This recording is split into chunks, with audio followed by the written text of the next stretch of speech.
digamos assim, de retiro, para lamber as feridas e sarar as machucaduras que não foram pequenas, voltar a falar ao povo brasileiro através do coração do povo do Ceará, que é onde bate o meu coração. Eu quero agradecer essa honrosa oportunidade à CDL e cumprimentar a todos e a todas, começando pelo meu estimado amigo, que me dá muito orgulho de fazer o trabalho extraordinário que faz, muitas vezes com uma descrição que eu acho que está errada, porque ele precisa fazer a pabulagem, porque Fortaleza não pode cair de volta em demagogia. Meu amigo José Sarto Nogueira. A todos os companheiros e companheiras da CDL, às mulheres lojistas, aos homens lojistas, a todos e a todas eu quero cumprimentar na pessoa desse que é sem favor, um dos meus mais brilhantes alunos, eu tenho muita honra, apenas vai ficando claro quem é que é o mais velho aqui no auditório, o Assis Cavalcante, o nosso presidente da CDL. Quero cumprimentar o meu professor, esse é que me ensina as coisas e eu, na frente dele, já vou falando logo que vai perdoando aí os erros que eu vou cometer logo mais, mas é sem favor e a gente, às vezes, aqui no Ceará, não dá o devido valor aos tesouros que possuímos. E aqui nessa sala está presente um grande tesouro brasileiro, sem favor, a mais qualificada cabeça do pensamento econômico, tributário do Brasil, o professor Carlos Mauro Benevides Filho. Quero cumprimentar um desses talentos que a democracia brasileira e cearense produziu, que hoje é o vice-prefeito de Fortaleza, Elcio Batista, é um privilégio cumprimentá-lo. Quero abraçar esse amigo, irmão, querido, a gente preocupado com a destruição dos cinemas, né, no Ceará. Sobral, na minha juventude, tinha 3 salas de cinema, e quando eu voltei para lá não tinha mais nenhuma. E aí a gente forçou a mão para o Honório introduzir no supermercado a sala de cinema. E hoje o Honório tem sala de cinema pelo Ceará inteiro. Muito obrigado, Honório. É uma honra muito grande ter sido mais uma vez apresentado por você aqui nesse lugar que eu considero a minha casa. Quero também cumprimentar outro talento. Fortaleza precisa prestar atenção nesse jovem talento que lidera os vereadores, que estão também, a boa parte deles aqui presentes, vereador Gardel Ferreira Rolim, presidente da Câmara Municipal de Fortaleza. Está ali o Adail, é o Caba Valente, esse daí eu dou valor, esse Caba não vira esquina, não. Está ali o meu amigo Moura, taxista, também, não sei se tem mais outro vereador, tem o Antônio Henrique, que é estadual, enfim. Vossas Excelências todas, por favor, se sintam cumprimentados. Quero cumprimentar o mais belo e qualificado quadro da juventude nova, da nova geração, já provado como líder político, presidente da Assembleia, provado como administrador sem par, o maior prefeito que a história de Fortaleza já registrou, prefeito Roberto Cláudio Rodrigues Bezerra. Ele já está dando patada, né? Não vira esquina, né? Falou do vereador. E ao melhor das nossas tradições nessa casa, eu quero cumprimentar na pessoa do amigo Freitas, meu querido amigo Francisco Freitas Cordeiro. Não, você tem a opção, o Roberto teve 2 mandatos, você tem uma boa chance de bater, só não é fácil. Bom, e eu quero cumprimentar também ao Ricardo, né, o meu amigo Ricardo Cavalcante. Os Cavalcante estão tomando conta, como vocês estão vendo aí. Diziam que eram os Ferreira Gomes, agora felizmente são os Cavalcante, estão tomando conta da indústria, né, do comércio, dos lojistas, enfim. Aí, como a gente faz nos comícios que tem muito orador, demais autoridades civis, militares e eclesiásticas. Aí já fala de todo mundo. Eu tenho um amigo imaginário de Marte. Ele vive em Marte, mas ele gosta muito da Terra. E ele olha para a Terra e tem aqui uns amigos e tal. Eu sou um deles. E esse amigo marciano passa aqui mais ou menos no meio do ano, que é um pouco mais moderada a temperatura e tal. Então, ele passou aqui em junho do ano passado. E Ciro Gomes sai disso, essa disputa aí está marcada por ódio, por paixão, você fica querendo falar as coisas, como devia ser, os projetos, os detalhes e tal, sai disso. Ou tu é Bolsonaro, ou tu é Lula, tal, sai dessa parada. Eu disse, ô Marciano, vai se meter na tua vida lá em Marte, eu vou ganhar a eleição aqui no Brasil e tal. Né? Marciano era sabido, né? Parecia que sabia mais. Mas esse Marciano passou aqui de volta, agorinha. 2 dias atrás, nós encontramos, fomos tomar uma lá na Antônio Bezerra, né? Lá no Carneiro do Ordônios. Aí, que está mais para Parquelândia do que para Antônio Bezerra. E o Marciano, então, me disse, ô Ciro Gomes, como é esse negócio aqui? Eu passei aqui em junho passado, o Brasil parecia que estava na véspera de uma guerra civil, o povo querendo se matar, era ódio para cá, era coisa para lá, falando de democracia e tal. E eu voltei aqui, tu sabe, eu sou meio apressado, meio descuidado, e eu olhei assim, não aconteceu nada de lá para cá. Como assim, Marciano? Nós mudamos profundamente. Espera aí, de novo, Ciro, tu estava completamente iludido naquele junho e continua iludido agora nesse junho. Por quê? Porque eu fui olhar a economia brasileira e a economia brasileira está assentada em câmbio flutuante, superávit primário, meta de inflação, autonomia do Banco Central, superávit primário, e o presidente do Banco Central é um tal de Roberto Campos Neto. Não era o mesmo que estava em julho, não era a mesma economia e tal. Tem razão, Marciano. Mas mudou muito na política, mudou mesmo? Pois eu passei aqui da vez passada, a negada estava só com a esculhambação, que quem mandava e desmandava era o Centrão, e com o orçamento do relator, e um tal de Lira, que era o presidente da Câmara, e um tal de Silveira, que era o presidente do Senado. Não era não, eu estava enganado? Não, tem razão, são os mesmos também agora e tal. Houston, meu amigo Marciano, parece que anda vendo as coisas melhor do que eu, e é muito, eu não sei se vendo melhor do que vocês tudo. Eu faço esse xiste para poder falar com liberdade de quem não precisa agradar mais ninguém, porque meu ciclo eleitoral, meu apetite eleitoral acabou. Eu antes me sentia obrigado a representar uma espécie de corrente de opinião, porque eu tirava 10%, 12%, agora praticamente me deixaram falando só. Portanto, eu agora falo só por mim, o que me dá uma liberdade muito grande.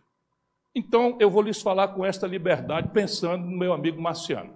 Veja, eu estou dentro do barco, eu preciso, Gael, meu filho, precisa viver num país que tem oportunidade. Eu pretendo morrer aqui, eu pretendo continuar trabalhando aqui, então eu estou dentro do mesmo barco. Mas veja, o problema do Brasil, meu presidente, não é Chico, Maria ou Manel. Ainda que Chico, Maria ou Manel possam e fazem uma diferença substantiva na política. Mas no Brasil, o nosso problema é de modelagem de economia política, o desenho da economia política e de modelagem do modo mesmo como nós organizamos a luta política. É disso que se trata. E ou os brasileiros nos dedicamos metodologicamente, nós não precisamos concordar com a solucionática, como dizia o Dada Maravilha. Nós precisamos fazer um acordo metodológico, nós precisamos entender, fazer um acordo no método. Do que se trata? Então vamos lá pegar aqui. Eu estou obrigado hoje a refletir consigo sobre as perspectivas da economia brasileira. Você tem os otimistas do Adriano Pinto, não é? Do Adriano Nogueira. Os otimistas não querem saber dos problemas. Os otimistas acham que tudo vai dar certo. Esses, acreditem, no Brasil, erram sempre. Eles agora estão eufóricos, porque a Standard & Poor's, que o pessoal lá do Zé Walter sabe bastante bem o que representa, né? A Standard & Poor's tirou o Brasil da classificação de risco estável para positiva. Então, há uma euforia imensa. E o IBGE publicou uma estatística dizendo que a economia brasileira surpreendeu, cresceu 1,9% no trimestre em comparação com o trimestre anterior. Então já está todo mundo cometendo rigorosamente o mesmo erro e alienação com que há 30 anos, praticamente, em números redondos, nós, brasileiros, temos sido enganados, enquanto o nosso país está sendo destruído. Acreditem, não há exagero nenhuma na minha palavra. O Brasil é um país em processo grave de destruição. As nações também se suicidam. Vou tentar demonstrar isso para fazer a perspectiva. Os pessimistas, esses não nos servem. Eles trazem uma emoção muito negativa. Eles, às vezes, relativizam os problemas e se acovardam diante deles. Eles não têm imaginação. Eles não fazem o diagnóstico correto dos potenciais extraordinários. E eles nem sequer conhecem o ideograma chinês, que é o mesmo para a ideia de crise, é o mesmo ideograma para a ideia de oportunidade, com um rabinho de nada. Os chineses, quando veem o ideograma crise, eles veem quase instantaneamente a ideia de oportunidade. E é do que se trata. Eu estou aqui num celeiro de vitoriosos, num país que está sendo destruído há 20, 30 anos. Eu vendo ali o Boris, né? Quantos dos nossos grandes empreendedores não foram para o ralo para demonstrar essa evidência de que o país é um processo em destruição? Paraíso, Eu não vou falar de tantas coisas aí que a gente tinha orgulho e que fomos vendo indo para o ralo, gente boa, trabalhadora, pagadora de imposto, empregadora de gente, e que foram arrastados para o fracasso, porque a condição de produzir, de trabalhar, de empreender no Brasil é absolutamente impossível à luz dos termos de comparação internacional. Portanto, o pessimista, ele não sabe que o Brasil, não quer saber que o Brasil é um de 3 países do mundo em disponibilidade de recursos naturais. Em qualquer argumento, de terras raras a petróleo, que é a obviedade, o Brasil ou é primeiro, ou é segundo, ou é terceiro lugar do mundo. Em estoque de terras férteis para a produção de alimentos, não há par no mundo. Na possibilidade de usar o sol para não só uma biodiversidade, base de uma revolucionária nova química, nova nutrição, nova farmácia, nova biotecnologia, mas para a energia, para a reconversão a um padrão energético sustentável, de descarbonização, que virou um assunto que está todo mundo meio falando levianamente, mas isso importa em decisões práticas, objetivas, que nós não estamos tomando, pelo menos com as velocidades e com os rumos corretos, a meu juízo. Portanto, o pessimista não serve. Eu proponho um olhar realista. Como é que o Brasil pode crescer? Nós podemos olhar isso sob o ponto de vista histórico. Eu tenho muito orgulho de ter servido ao Brasil como ministro da Fazenda do presidente Itamar Franco. Eu conheço organicamente, desde a sua nascença, o Plano Real, suas virtudes, suas contradições.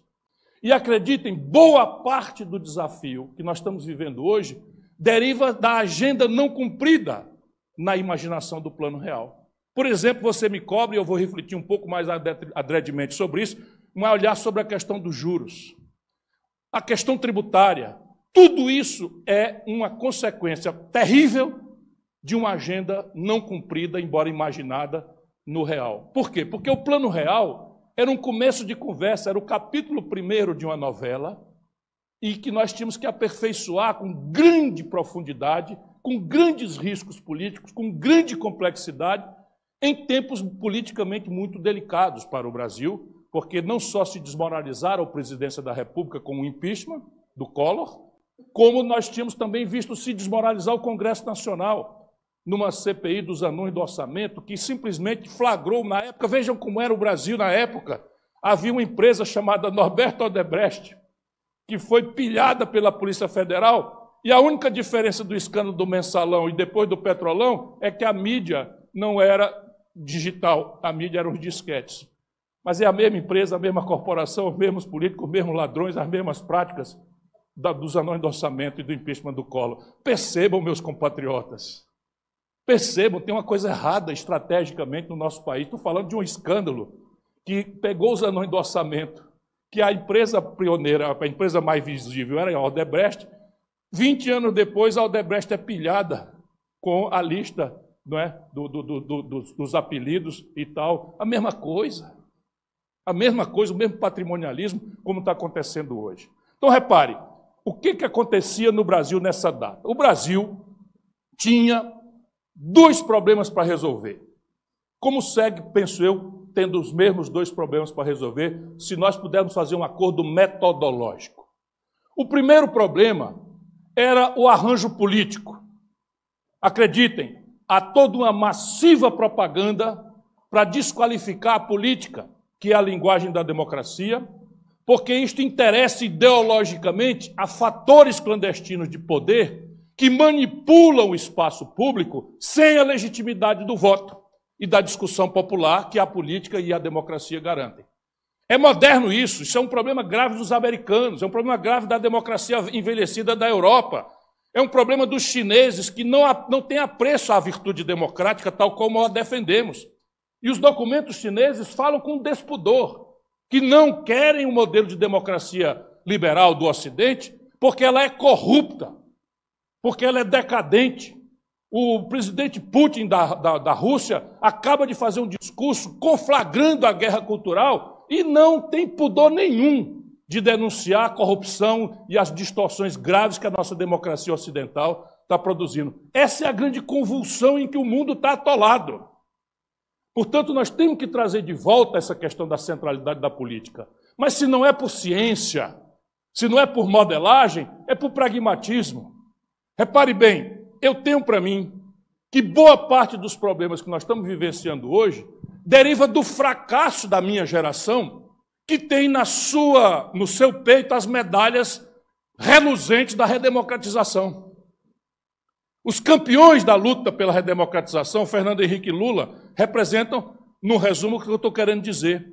Nós tínhamos um problema político. Qual era o problema político? Que não está morto no passado por tudo quanto nós estamos assistindo recentemente no Brasil, que era a falta de democracia. Emanuel Maia mandou mesmo R$2. na sua acepção liberal mais superficial. Tínhamos uma ditadura, ou pelo menos alguns de nós achávamos que aquilo era uma ditadura, outros tantos compreendiam que aquilo era uma reação, não é, do anticomunismo no período de Guerra Fria, para proteger o Brasil da influência soviética, que também tem um traço de verdade.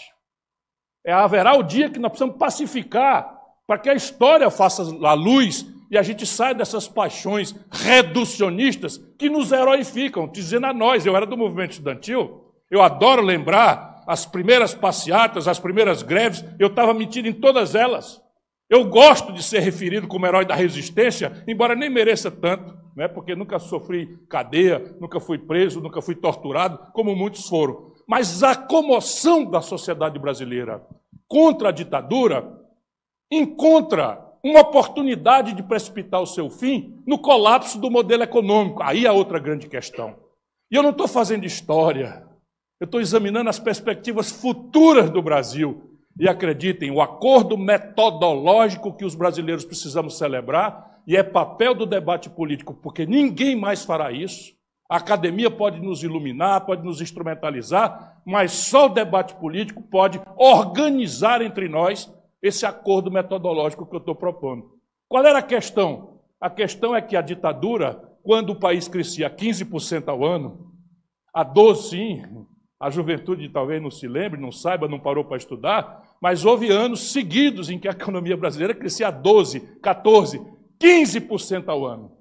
O mais feroz dos ditadores militares ia para o estádio de futebol com radinho de pilha, sem segurança, e era ovacionado pela população brasileira.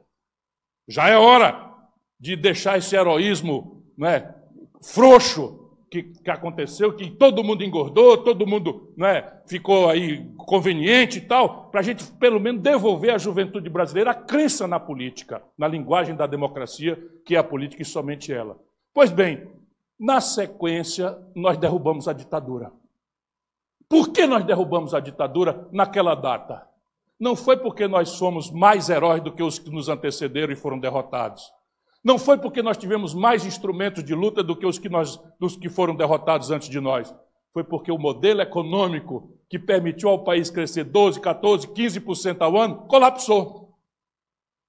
E instalou-se uma crise econômica que tinha característica de recessão, estagnação e inflação alta. Olha a história.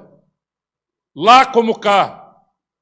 Desmoralizou-se a ditadura porque o velho modelo nacional desenvolvimentista, que tangeu o Brasil dos anos 30 até o ano 80, morreu.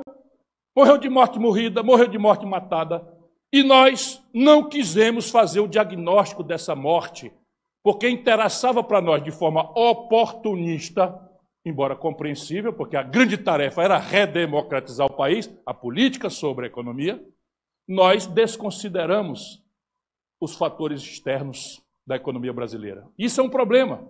Grandes nações como os chineses, os norte-americanos, os indianos, eles, como nós brasileiros, não têm noção do constrangimento internacional do nosso viver. Nós somos tão grandões que a gente acha que se basta aqui.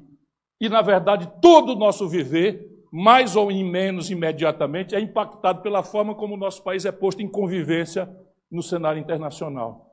Pois bem, o velho modelo nacional desenvolvimentista, que fez o Brasil crescer a 10%, 12%, 14%, 15% ao ano, que nos tirou de uma nação agrícola, assentada na monocultura do café, lá para baixo, da cana-de-açúcar cá para cima, meu caro presidente da CDL do Recife, é uma honra grande recebê-los entre nós, né? Pois bem, esse velho modelo propunha uma audaciosa tarefa. Qual era a tarefa? Modernizar o Brasil. Qual era o caminho da modernidade? Era a indústria. Vamos industrializar o Brasil. Qual era o caminho da industrialização? Ora, tudo que o Brasil compra do estrangeiro com grande volume revela que tem um mercado no Brasil para isso. Por que eu vou importar pá, enxada, picareta, foice, como Epitácio Pessoa importou para botar no Denox, se eu posso fabricar aqui um rudimento metal mecânico? Só que eu não tinha metal mecânica. Nasce daí a ideia. Jessica mandou R$2. Não tinha capital privado.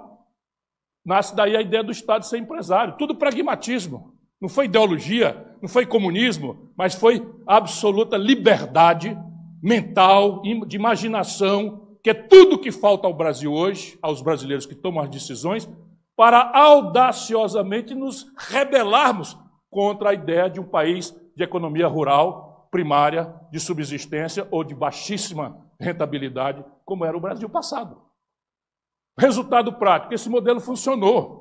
Nós saímos do zero e viramos a 15ª economia industrial do planeta Terra. Eu gosto de repetir isso, especialmente pensando nos jovens, vocês que estão conosco na internet, nas redes da CDL, nas minhas redes. Repito de novo para vocês, o Brasil, como nação, como território, como Estado, não tem defeito genético. Este país é dono da mais expressiva e veloz processo de crescimento econômico da história do capitalismo mundial. A China vai nos ganhar esse lugar, porque a China está indo no caminho que o Brasil foi. Não estou falando da institucionalidade política, estou falando do modelo de economia, de organizar a economia. A China, deixa eu dizer para vocês, em 1980, tirante as senhoras e senhoritas aqui presentes, que são muito jovens, o resto, nós tudo já estava vivo em 80. Em 1980, o Brasil era 6 vezes a produção industrial da China. Ontem, o Brasil era 6 vezes a produção industrial da China. Hoje, a China é para mais de 20 vezes o Brasil e está nos deixando no retrovisor longe. E o cenário é o mesmo. Riscos e oportunidades, crises, agonias, ciclos de contração econômica internacional, para lá eles e para nós. O Brasil, meu presidente, tinha 1/3 do seu PIB em números redondos, tirado da indústria, em 1980, quando esse modelo acabou. Hoje, o produto industrial brasileiro se aproxima perigosamente dos 10% do PIB. Nós estamos nos reprimarizando. A proporção da indústria nacional no PIB brasileiro equivale a que nós tínhamos em 1908. Ouviram bem? A proporção da indústria brasileira hoje em relação ao PIB é a mesma que nós tínhamos em 1908, na virada do século XIX para o século XX. A Coreia do Sul veio aqui em 1980 e qualquer coisa, ver como é que um país periférico do capitalismo central produzia 500 mil veículos por ano. O Brasil, em 1980, já produzia 500 mil de veículos por ano. E a Coreia do Sul veio aqui, como é que é essa experiência aí? Hoje, o Brasil virou uma maquiladora em que o governo pega quase 2 bilhões de reais para fazer promoção de venda com cashback, com dinheiro público tirado da saúde, da educação, para desovar os estoques paralisados da indústria automobilística de São Paulo. Pois bem, o componente nacional de um veículo produzido no Brasil hoje é reduzido a frações de menos de 1/3. Virou simplesmente um lugar. E a Coreia tem 4 montadoras globais, entre as quais ela domina 15% do mercado de automóveis do mundo. Se eu fosse falar em eletroeletrônica, em informática, em telecomunicações, aí a surra vai se aumentando gravemente. E fora disso não tem progresso. Todo este auditório aqui tem um celular no bolso ou na bolsa. 100% deles, 100%, até a casquete de plástico, que não tem complexidade tecnológica nenhuma, vindo do estrangeiro. Todo. E essa é a inteligência que eu estou querendo do acordo metodológico. Pois bem, o velho modelo morreu porque imaginou que ia financiar essa estratégia de desenvolvimento industrial com 3 premissas que na data eram razoáveis. A primeira: eu adio eternamente, falaremos de reforma tributária antes que eu me apaixone demais pelo auditório. Você me avisa, Gisele, por favor. Eu quero cumprimentar o amor da minha vida, que está aqui presente, Gisele. Hoje tem, hein? Hoje tem. Então, repare, o Brasil praticou 3 coisas que na data eram razoáveis e que sumiram da vida humana. Primeiro, Adiamos eternamente a equação politicamente difícil, não é fácil, de montar nossa própria poupança nacional e assentar na nossa poupança nosso investimento. O dinheiro que financia progresso é o dinheiro que se produz em casa. Não tem uma única experiência de êxito civilizatório que se possa notar no planeta que seja assentado no dinheiro dos outros. Alguém pode dizer, sem exceção? Não, tem uma exceção, os americanos. Por quê? Porque eles conseguiram, a base militar e tecnológica, que o mundo todo aceitasse um papel pintado de verde como reserva de valor, chama dólar. Mas só eles têm isso. Então o conceito de poupança para os americanos é nominal. No Brasil, nós não temos dólar. É o nosso realzinho. Ou a gente produz aqui, ou não tem como financiar nosso desenvolvimento. Segundo, o protecionismo. Ora, fechamos o mercado brasileiro para fazer nascer uma indústria nacional. Era razoável. Como é que eu ia fazer nascer uma indústria no Brasil se ela, mal nascente, já estava exposta à competição de escala global? Então nós inventamos uma proteção transitória que virou um mau costume. Desenvolvemos uma economia de cartel. Quase todos os setores econômicos brasileiros estão oligopolizados, explorando o consumidor, degradando a qualidade possível e aferrando a produtividade brasileira para baixo, como está decaindo violentamente. Produtividade é o resultado entre o que você gasta para fazer uma coisa e as coisas que você produz. O mundo está radicalizando o ganho de produtividade. O Brasil está retrocedendo todo ano pesadamente. Cada vez nós gastamos mais para produzir menos no Brasil. Isso vale para todos os setores da economia. E o terceiro fator foi a criminosa incapacidade de entender o ponto central da disruptura do progresso humano, que é o impacto das tecnologias nos nossos modos modernos de vivência e de consumo. O Brasil adotou uma ideia de substituição de importações. A ideia qual era? Copiar, colar. Para que eu ia desenvolver aqui uma tecnologia brasileira se as tecnologias se sucediam com 10, 15 anos de atraso entre uma e outra, e eu podia esperar um pouquinho, copiar, chegar atrasado e passar 3, 4, 5 anos contemporâneo. O sintoma disso, a primeira indústria automobilística que nós montamos no Brasil, Juscelino Kubitschek trouxe da Alemanha uma linha de montagem de segunda mão da Volkswagen. Então a Volkswagen resolveu fazer uma linha de montagem nova, muito mais moderna, e trouxe a linha de montagem de segunda mão para abrir aqui. O Fusca que saiu aqui, em São Bernardo, era igualzinho ao Fusca que saiu em Munique. Só que saía um Fusca por dia com 100 de gasto, e lá saía 5 Fusca por dia com 100 de gasto. Olha a produtividade. Começa, então, o Brasil a não ver o que aconteceu. Ditadura. Resultado, e o financiamento. Na data, nós não quisemos fazer, como hoje ainda estamos adiando, o enfrentamento político da questão do financiamento do nosso desenvolvimento.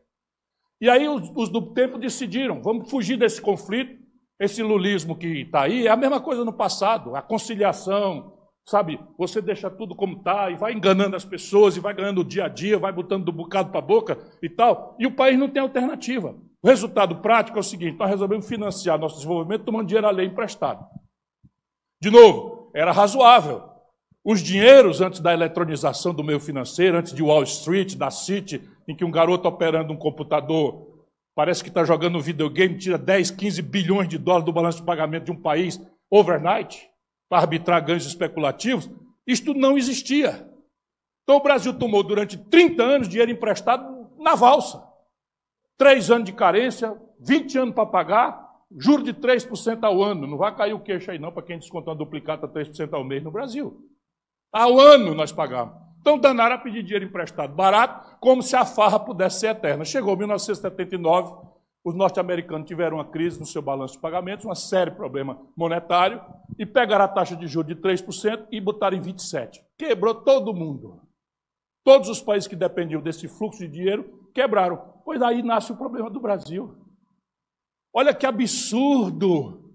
Nós estamos falando de 1980. Quebra e todos os países quebram. O que acontece? A geração que estava combatendo a ditadura não deixou por menos. Ao invés de dizer assim, não, nós reconhecemos, general Geisel, que houve um problema de juros internacionais, dizer, não, a culpa é da ditadura, a culpa é deles. Né? Não, nós reconhecemos que houve uma aceleração dos processos tecnológicos. Tal. Conversa é essa. Devolva a democracia, nos dê anistia, o resto é tudo culpa de vocês. Está certo, a tarefa emergencial era restaurar a democracia. Só que nós acreditamos na nossa própria mentira. É hora de dizermos isso com toda clareza. Havia um problema. Colapsou o modelo econômico mesmo. E aí o que acontece, para acelerar aqui, fazer um fast forward da nossa conversa hoje à noite, o que acontece é que nós fracassamos lá e continuamos fracassando até hoje, porque é a mesma gente. É a mesma concepção. Sabe, é a mesma incapacidade de ajuizar metodologicamente uma compreensão que é a premissa da terapêutica. Qual é o médico que faz uma prescrição de um remédio, que recomenda uma cirurgia, se antes não precede de exame, de uma junta de colegas, de examinar o diagnóstico, de consultar os livros? Não, no Brasil agora consultar livro virou coisa de gente elitista. Então você faz apologia, o Brasil danou-se a eleger demagogo, demagogo despreparado, demagogo corrupto, porque o modelo de governança política, que é o outro assunto, também, não tendo o que defender no meio do povo, fica da mão para a boca governando na plutocracia, na oligarquia, na fisiologia, que vai mudando de nome. Agora é Centrão, agora é Lira, agora é não sei quem e tal. E o presidente da República no Brasil agora é o ombudsman de si mesmo. Sabe o que é o ombudsman? É aquela figura que está dentro de uma organização encarregada de, por dentro, fazer a crítica. Então, o negócio é o seguinte, a presidenta do PT acaba de nos convocar, todos nós brasileiros, que prestamos atenção nas coisas, né? Eu estou pronto, eu quero usar minhas armas para ir para a rua, estou com saudade de fazer alguma coisa, de lutar e tal. Faz só 6 meses que eu estava agarrado na luta, isso é muito viciante, um negócio desse. Pois bem, a presidenta do PT está nos convocando a todos para protestar contra o Banco Central. E quem nomeou o cara do Banco Central foi o meu amigo Marciano, esse amigo imaginário.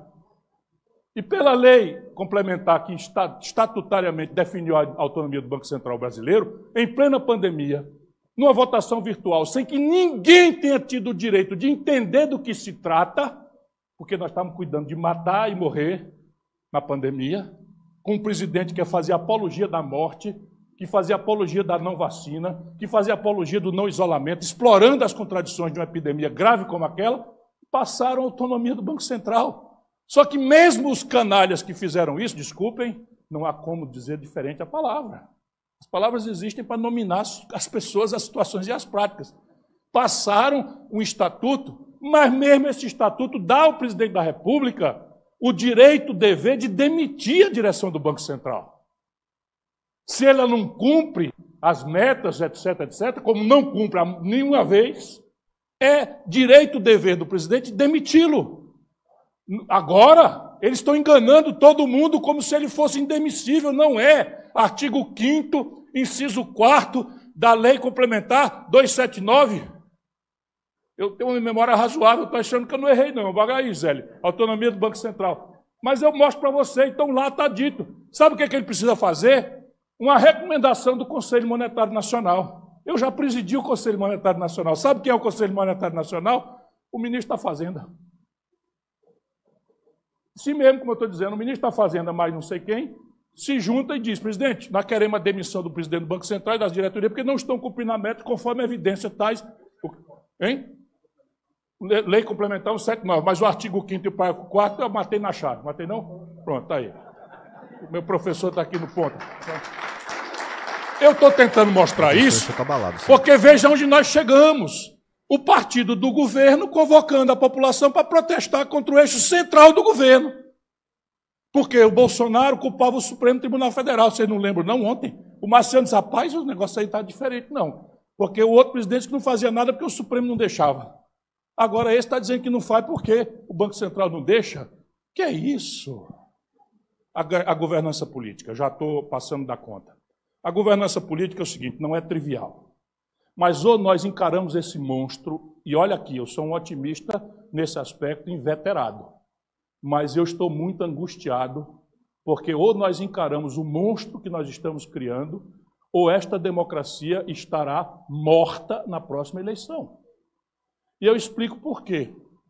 A questão básica é a seguinte, existem 2 modos de organizar as funções de Estado na democracia ocidental representativa. Ou o parlamentarismo, que é a história da esmagadora maioria dos países civilizados, ou o presidencialismo, que é a história excepcional das Américas. Ou é isso ou é aquilo. Como é que funciona o parlamentarismo? Funciona assim. Um coletivo organicamente constituinte da maioria, por definição, monta o governo. Portanto, o parlamentarismo, por definição, não tem esse negócio de barganha.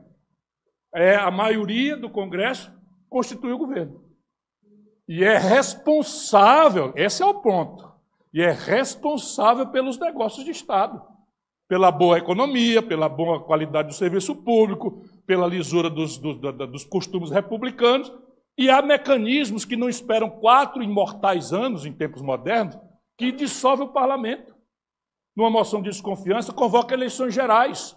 Se houver um problema, em última análise, no parlamentarismo, chama a população e ela resolve o conflito, votando. Não tem um mandato rígido de 4 anos e, se houver crise, se desmonta. Isso é o parlamentarismo. Nós adotamos o presidencialismo. No presidencialismo, o responsável pela saúde dos negócios de Estado, da economia, da vida republicana, dos serviços públicos, a rigidez da República, é o Poder Executivo. E o molde que desenha a vontade institucional do país é o Congresso Nacional. O que está acontecendo no Brasil? O pior dos mundos. O Congresso Nacional não tem nenhuma responsabilidade com a rigidez da República, com a saúde da economia e, hoje, ocupa o poder de forma absolutamente espúria. No presidencialismo não tem esses mecanismos de solução de conflito. Aí que tem que resolver o problema. Você tem 2 formas de fazer. Uma, concilia, vende a República. O que está acontecendo? O executivo brasileiro morreu. Presta atenção, olhando, look at the big picture, dizem os americanos, com esse sotaque de Sobral, conexão Solonópolis, né? Vamos olhar grande quadro. Olha aqui o que aconteceu desde a democracia no Brasil. O Sarney saiu desmoralizado, o Collor foi empichado, o Fernando Henrique saiu desmoralizado, nunca mais o PSDB ganhou a eleição nacional, o Lula foi parar na cadeia, a Dilma foi impedida, o Michel Temer foi para a cadeia, o Bolsonaro está desmoralizado. Por que alguém vai acreditar que repetindo as mesmas práticas não vai acontecer rigorosamente? Só esperar um pouquinho com o Lula, a mesma coisa. O escândalo de 2024 já está sendo praticado hoje. O delay é só a atenção da imprensa. Sabe? E é igualzinho. Brasília vive de segredo de polichinela. A gente sabe, todo mundo, quem está roubando aonde, etc, etc. Por exemplo, da Codevasf, está todo mundo roubando. Igualzinho. Igualzinho. Igualzinho. Não tira nenhuma diferença de coisa nenhuma. Sabe o que é? Um prefeito do Ceará está desesperado por saúde, como o Sá está aqui, agarrado, gastando milhões de reais, contrata médico, como é que vai embora, porque paga 20 mil por um médico trabalhar 6 horas, etc, não sei o quê. Pois bem, o prefeito do senador Pompeu atrás de um médico e não sei o que e tal, vem lá o deputado e oferece para ele uma patrulha de trator. Mas meu patrão não precisa de trator, precisa de médico. Não, mas o que tem é trator. Aí quando você vai olhar o que eu vou fazer, vai olhar o preço do trator, 150% de superfaturamento. Estão roubando assim na cara da freguesia. Quando o governo é novinho, todo mundo deixa para lá. Mas vai só anotando e guardando os documentos. Aí o governo enfraquece, anote aí o que eu estou dizendo. O governo enfraquece, pega o bolão de barro e puf no paletó do cidadão. Para quê? Para enfraquecer e deixar o cara mais vulnerável ainda. Essa é uma solução. Está se revelando trágica. A outra é enfrentar. Quer dizer que é fácil? Não, não quer dizer que é fácil. Eu sou um homem treinado, eu conheço os riscos. Mas eu quero dizer que ou a gente enfrenta, e enfrentar aqui não significa abrir uma guerra campal, incivilizada, não. É fazer o que a democracia recomenda, botar o povo na jogada. Preparar uma nova institucionalidade para desarmar essa bomba, responsabilizar quem for responsável pela sanidade dos negócios de Estado e criar mecanismos de superação de impasse. Por exemplo, um grande fórum de governadores e prefeitos para mediar a relação com o Congresso Nacional. Isso tinha que ser feito ontem, acabou de se eleger, está fresquinho o poder. Reúne, mobiliza, qualifica, propõe e chama o povo. Mostra para o povo o que é que funciona. O problema é o seguinte, mostrar para o povo o quê? Teto de gastos segunda geração, Maurinho gosta. Claro, todo mundo gosta porque mitigou a selvageria do teto de gastos, que não existe na literatura do mundo. Pelo amor de Deus, vamos fazer um acordo metodológico. O que não existe na literatura e nem na experiência de outro país, e não for jabuticaba, sabe, só existir no Brasil, se livre disso. Vamos parar de perder tempo com essas coisas. Então, repare, os americanos vivem tragicamente em déficit. A Europa vive em déficit porque as sociedades estão envelhecendo, ficando muito onerosas, os sistemas tributários estão exauridos e ninguém tem mais dinheiro para pagar as contas. Então, o déficit é um flagelo da vida moderna. Nenhum deles inventou. Nenhum professor escreveu. Disse, vamos fazer o seguinte, está com problema? Tá. Bota na lei. Daqui para frente não tem mais déficit. Por 20 anos, o Brasil só pode gastar. Por 20 anos, só pode gastar o que gastou ano passado, mais a inflação. Ora, nasce 2 milhões de bebês por ano. Considerando que era ótima, que nunca foi, a atenção materno-infantil, 2 milhões de novos partos estão pedindo atenção materno-infantil. 2 milhões de vaga na creche, 2 milhões de vaga de trabalho, e nós estamos congelando por 20 anos, 2 milhões vezes 20. 80 milhões de pessoas descobertas de qualquer proteção. É o que essa gente botou no Congresso Nacional. Todos eleitos pelo povo. Vocês não estão percebendo? Todos eleitos pelo povo, eles vão para lá, dissolvem completamente o vínculo com o povo e passam a governar para quem de fato está com a chave do poder na mão. A oligarquia financeira e a oligarquia política do país. Isto tem saída. Um novo pacto, um novo projeto, e todas as vezes que o conflito se apresentar, ao invés de se vender e afundar a República, chama o povo para resolver. Essa é a minha visão. Vai crescer o Brasil? Não vai. Por que que não vai? Vou explicar aqui, muito simples. O que é crescer para um auditório fora desse aqui, que é muito qualificado? Crescer assim, é ele abrir uma filial sem a outra fechar. Isso aqui é crescer no prático. É uma fábrica nova abrir sem a outra fechar. É uma roça expandir sem a outra encolher. É os serviços serem ampliados sem os outros encolherem. Isso é crescer. Qual é a premissa de uma nova loja, de uma nova indústria, de uma expansão da roça? É o investimento. Como é que vai o investimento no Brasil? A formação bruta de capital no Brasil não nos permite crescer. Olha para trás. De 80 para cá, 2,3% de crescimento ao ano. É o que vai ter esse ano. E se conforme. Não vai ter 2,3%. Por quê? Porque há uma deformação estatística no Brasil cada vez mais grave. Qual é? A economia rural exuberante. E por que a economia rural é exuberante? São brasileiros melhores do que os lojistas? São brasileiros melhores do que os industriais? Os agricultores brasileiros? Não. Vou explicar. É um setor que simplesmente tem crédito subsidiado, não paga juro. Não paga juro. Quem paga os juros absurdamente criminosos do Brasil para o setor rural é o governo, é o povo. O sistema tributário dá a eles um crédito presumido de 25%. Acha pouco? Você imagina se você no supermercado Pinheiro, no supermercado Feira, tivesse um crédito presumido de 25%, para botar isso no bolso e no investimento. Eles têm, vai chegar a 50%. E eles trabalham com zero tributação na exportação. Então tem tecnologia, cadeias tecnológicas adensadas pelo dinheiro público, a Embrapa, e isto é um modelo, não precisamos importar de ninguém, está aqui no Brasil. A exuberância do agronegócio é basicamente porque tem um tratamento creditício, tributário e tecnológico diferente da economia real do Brasil. Por isso o agronegócio cresceu 16% e a indústria caiu 0,6%. Pega a cabeça, bota no freezer, bota o pé no forno e tira a temperatura na barriga, eis as estatísticas brasileiras. Temperatura média, né? 36 graus. Só que o crescimento da agricultura no trimestre vai sumir, porque a base é muito alta. A indústria vai continuar definhando. O comércio, o Assis falou, o juro está caindo. Ainda, aonde?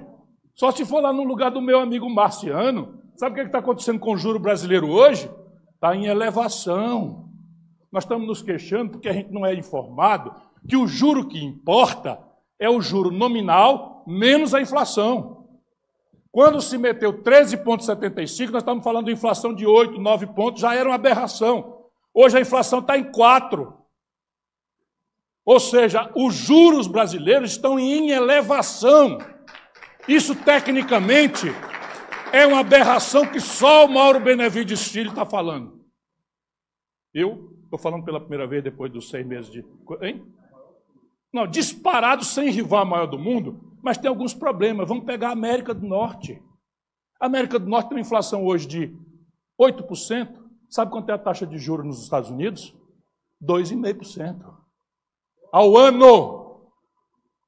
Está entendendo? Na Europa, a inflação na Inglaterra está pela primeira vez em 40 anos em 10%, que não é mais a zona do euro, não é mais a Europa, quer dizer, do ponto de vista da comunidade econômica, mas na Europa continental, a inflação está em 8%, 10%. Sabe quanto é a taxa de juros na zona do euro? 3,5%.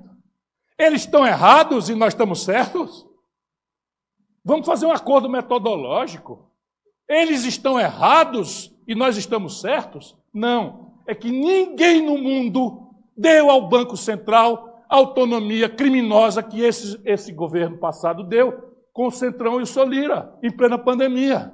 Por quê? Porque nos Estados Unidos, o Banco Central americano tem um mandato duplo. Qual é o mandato duplo? A menor inflação a pleno emprego.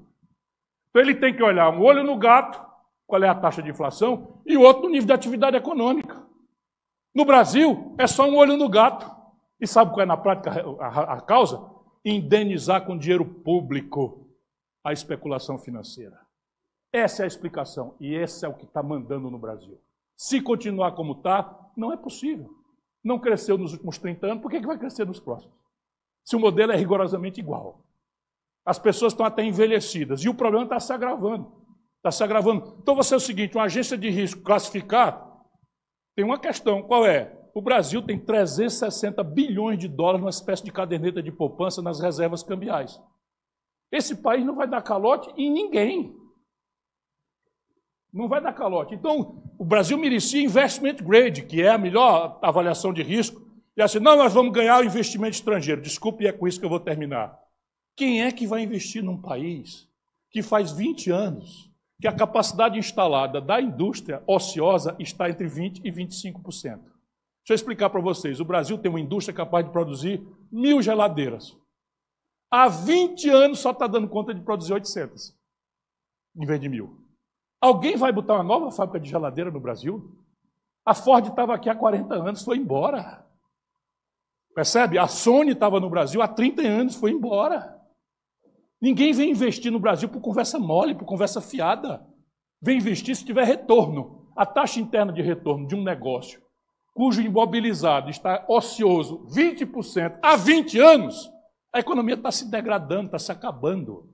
E esse é o cenário estratégico em que nós estamos atolados. Aí vamos resolver o problema, vamos. Bolsa isso, tira os impostos da passagem aérea para a negada viajar, aumenta o lucro das companhias, faz uma renúncia fiscal, dá um cashback com dinheiro público para desovar os carros dos pátios da indústria de São Paulo. Vai fazendo, renúncia fiscal de... Sabe quanto é a renúncia fiscal no Brasil esse ano? Com esse papo furado todo? 600 bilhões de reais. Sabe que o IPTU de São Paulo, o IPTU, Imposto Predial de São Paulo, de uma cidade, por mês, arrecada mais do que o Imposto Territorial Rural do ano todo do agronegócio mais rico do planeta Terra, no Brasil? Cadê o debate? Percebe? Cadê o debate? Você pega a tributação sobre o consumo... Salve, Yuri. E é a pior do mundo. Por quê? Porque pega o povão, politicamente frágil, pega os lojistas como testa de ferro do sofrimento, dos achaques, etc, etc, etc, mas no limite é o tributo que se cobra porque é uma fragilidade política. E se tira o imposto dos ricos, dos poderosos e tal. Onde é que está o debate? Isso não aconteceu agora, não foi o Bolsonaro, que é muito fácil a gente esculhambar o Bolsonaro, eu gosto do esporte também, porque é o fundo do poço. Agora isso tudo vem de trás. E é com isso que eu concluo. Ou muda o modelo, ou o Brasil vai ficar como está. Medíocre e decadente. Muito obrigado por sua atenção. Mauro ficou pau, Maurinho ficou pau lá. Maurinho tapar. Maurinho tapar? Tapar, não tá?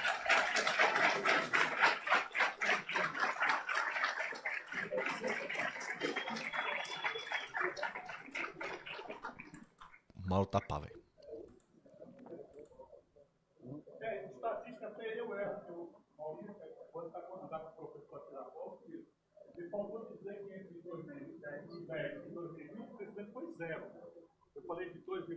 Ele não tá pá, não. 2010, 2020 foi zero lá. O Mauro falou. Ele não tá pá, não. Ele é parça. Está sendo 2 milhões de bebês por ano. Tá?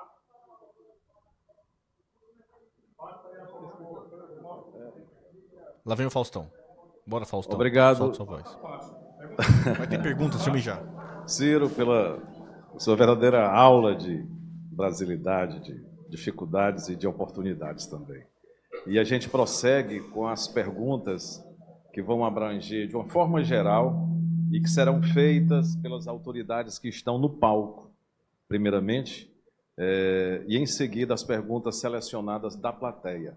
Nós selecionamos algumas. As demais perguntas serão encaminhadas para a assessoria do palestrante. E a gente começa com um a um. Ciro, você responde um a um as perguntas. A gente começa com o presidente da CDL, Assis Cavalcante. Perguntas, então. Bacana, né? Escutar o Ciro, é emocionante. A gente fica uma hora triste, uma outra hora alegre, enfim. Vamos conversar com o travesseiro e rezar. Não é isso, Ciro? É uma oportunidade. O risco é a oportunidade, exatamente. Ciro, o Valmir Pontes Filho, nos ensinou lá no Direito Constitucional sobre a teoria tripartite de Montesquieu. Não é isso? Que é a harmonia e a liberdade entre os poderes. Né? A harmonia entre os poderes. E a liberdade de cada um exercer o seu ofício. Como você vê hoje esse respeito a essa regra pátria da Constituição? Eu vejo com grande preocupação porque o Brasil vive uma verdadeira... Microfone. Eu vejo com grande preocupação porque o Brasil hoje vive uma verdadeira barafunda institucional. E terra onde falta pão, todos brigam e ninguém tem razão. Então, há uma brutal confusão institucional no Brasil que eu teorizo que é devida ao colapso da autoridade da chefia do Estado Nacional Brasileiro. Vamos a Montesquieu, que foi você que provocou. O Montesquieu, que é um cientista político pioneiro, tal, ao lado de Maquiavel, talvez, na minha opinião, os mais importantes pioneiros da ciência política, ele teorizava que o poder político é uno e indivisível. Eu preciso tomar muito cuidado com a leitura dessas coisas. O poder político, Montesquieu constatava, e eu tenho para mim que é correta, e tem a ver com o diagnóstico que eu faço do Brasil, é uno e indivisível. Porém, dizia o Montesquieu, exercido unipessoalmente, o poder, ele era um crítico do absolutismo, é um dos grandes teóricos da Revolução Francesa. Então, dizia ele, exercitado essa unicidade do poder político por um órgão unipessoal, o rei, por concessão divina das teocracias, etc., tende ao abuso. E dizia ele de forma muito clara que o Lula não quer ler, porque nunca quis ler, não quer aprender, e todo mundo acha que é muito bonito. O cara não lê. Virou assim, o sinônimo de ser popular no Brasil é ser ignorante. Pronto, agora eu estou morrendo de vergonha, com licença, eu estou citando aqui Montesquieu, mas foi alguém que me ensinou, foi o Valmirzinho e tal. Eu agora não sou mais, né, estou pretendendo mais agradar ninguém, então vou citar aqui as coisas que eu procurar minha ignorância, eu procuro estudar. Sabe, eu não consigo ir para um médico que eu sei que não estudou, eu não sei. Aí um país pode ser para qualquer um. Você não tem mais paciência, e é assim que a gente vai pagando. A pedagogia da ignorância. Tal. Então, repare, o poder tende ao abuso, dizia o Montesquieu. E, vou puxar um francesinho lá de Sobral agora, seulement le pouvoir arrête le pouvoir. Somente o poder controla o poder. Daí nasce a teoria de, mantida a unicidade do poder político, eu vou dividir o exercício das funções da administração naquela que legisla, faz as regras, naquele que executa as regras e naquele que julga a adequação do ato de executar à norma. Essa, em síntese muito abreviada, é a teoria da repartição dos poderes. Ora, no parlamentarismo, isto se resolve com certa funcionalidade. Como? A maioria do parlamento, que tem a faculdade de desenhar as leis, é responsável por praticá-las. E o judiciário é um órgão independente que julga apenas a adequação. No presidencialismo, o presidente tem uma dupla função, e essa se perdeu pela desmoralização das nossas lideranças, inclusive da corrupção. Qual é? Ele é, ao mesmo tempo, chefe de Estado e é o chefe de governo, mas são duas tarefas diferentes. Na monarquia, separa-se com clareza. A rainha da Inglaterra, agora o rei Charles, é o chefe de Estado e o chefe de governo é o primeiro-ministro. No presidencialismo, essas duas tarefas, chefiar o Estado e chefiar o governo, estão na mesma figura institucional que é o presidente da República. O que acontece no Brasil recentemente? Todos os presidentes da República têm débitos com a justiça. Filhos ladrões, a depender da boa vontade dos ministros. Então, morreu. Sabe, a autonomia, a independência e a determinação, porque o juramento do presidente da República é: prometo cumprir e fazer cumprir a Constituição. Por que o Constituinte colocou, para além de cumprir, fazer cumprir? É porque ele sabe que o presidente da República é o chefe de Estado. Vamos especializar isso no prático. Eu estou aí na internet e lá vai dar confusão. Mas eu estou falando aqui como professor de Direito. Um belo dia, a dona Dilma, nossa presidenta da República, resolveu, tragicamente, a meu juízo, do ponto de vista político, nomear o Lula ministro dela. Não sei se vocês se lembram dessa coisa. Confessando o fim da sua autoridade, como se o Sarto, porque tem dificuldade de governar, todo mundo tem, não sei o que e tal, chamasse o Roberto Cláudio para ser o secretário dele. Acabou a autoridade, né? Como se o Tasso, eu chamasse o Tasso, que eu sucedi, com muita honra, um dos maiores governadores da história, e eu tivesse dificuldade para governar, chamasse o Tasso para vir meu secretário. Isso a dona Dilma fez, entre outras aberrações, e se ofendem comigo. Não adianta que o Ceará deu 2/3 dos votos contra o impeachment, que eu estava lá brigando, que eu respondi processo, que estão me tomando o meu patrimônio, que eu já não tenho para defender essa gente, mas é isso mesmo, não tem problema. Não tem problema, não estou arrependido de nada. Pois bem, a dona Dilma nomeou o Lula nas suas absolutas faculdades. É direito e dever do presidente da República escolher seus auxiliares. E o Lula, na data, tinha na plenitude dos seus direitos de cidadão. Uma bela noite, um ministro do Supremo, unilateralmente, de forma liminar, sem ouvir os colegas, proibiu a posse. O que é que faz o governo? Aceita. O que é que devia fazer o governo? Um ofício respeitoso ao Supremo, dizendo que aquilo viola a Constituição, e nomear e dar posse no dia seguinte. Era o que eu teria feito. Eis a diferença entre ser chefe de Estado e ser um chefe de governo sem autoridade. Essa é a diferença que está faltando ao Brasil. Fazia tempo que o Ciro não falava isso, né? Essas palavras aí são duras. Só precisava fazer uma vez. Tarcísio.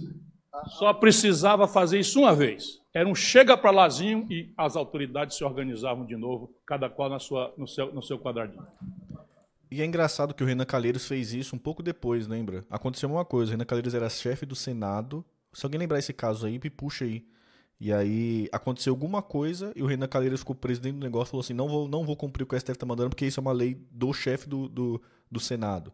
E aí isso durou umas 24 horas e o STF voltou atrás. Alguém lembra desse caso, por favor, para mim?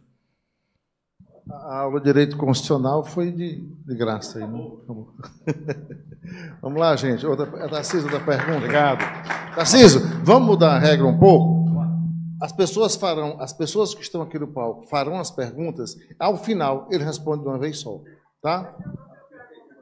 Não, estamos então, a gente vai para o auditório. A próxima pergunta do Honório. Vice-presidente Honório. Pinheiro. Ministro, eu vou sair de Montesquieu, aqui com vocês fez a provocação. O que mais embarca tecnologia hoje na área de varejo de serviço, depois dos bancos, é o varejo. Na área de serviço é o varejo. Nós temos uma regra que diz que quando o controle, viu, Maurinho? Quando o controle está mais caro do que a operação, você deixa o controle e fica com a operação. Tá? Hoje, um dos grandes desafios de um Estado como o nosso, e aqui eu quero me ater, é a questão das suas raízes. A economia do Ceará não é feita na indústria, né? É feita no turismo, no comércio e tal.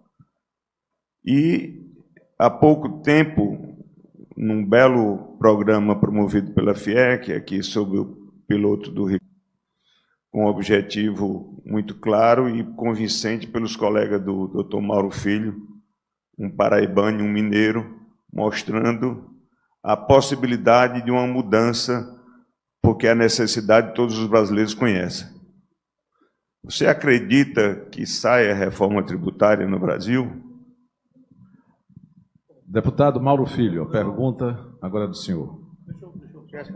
Eu vou, pelo menos essas mais quais. Veja, há uma vontade mais orgânica do que eu jamais anotei de se fazer essa agenda da reforma tributária ser colocada. A minha preocupação, entretanto, é de que essa discussão está acontecendo, de novo, à revelia da maioria da opinião pública. Então, hoje eu tive, pela manhã, eu tive na feira de agricultura. Essa reforma tributária, ela elimina aquela isenção que eu falei para vocês, o crédito presumido de 25% para a agricultura. Até o presente momento, só a CNA está sabendo disso. Daqui a pouco, quando começar os jornais a interpretarem isso, vai se levantar o lobby reacionário deles. Com um governo fraco, lamento, essa é a minha opinião, quem pensar diferente, um governo fraco, a tendência é encolher, é recuar. Então, depois, tem alguns outros problemas, vamos lá. Ok, indústria no Ceará, mas ou a gente reindustrializa o Brasil, ou a primarização da nossa economia não paga a conta, Honório.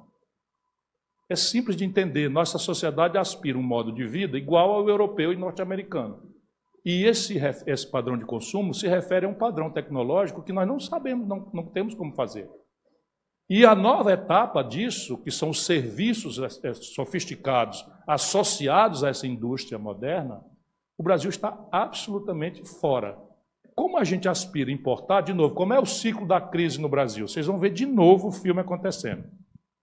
Eu exorbito a taxa de juros, como estou fazendo, mascaro a taxa de câmbio. Por favor, me perguntem sobre isso, porque isso aqui é extremamente popular e não é fácil de explicar fora daqui. As pessoas acham que eu estou sendo elitista, não estou não, é porque demora a gente a entender as coisas que a gente não tem a oportunidade de pedagogicamente, com exemplo, com um bom professor e tal. Então, veja bem, se eu boto o juro muito alto, tudo quanto é de especulador do mundo inteiro aparece na telinha de computador, lá em Tóquio, em Londres e tal, que tem um país maluco pagando juro real com garantia soberana do governo, overnight, ou seja, com prazo de liquidez de hoje para amanhã, 13% de juro, enquanto eu estou perdendo, eu tiro ien no Japão, juro negativo, eu trabalho com yuan na China com juro negativo, eu trabalho na Europa com euro com juro negativo, eu trabalho nos Estados Unidos com juro negativo, e tem um país pagando 13%, 10%, 11%, 12% real,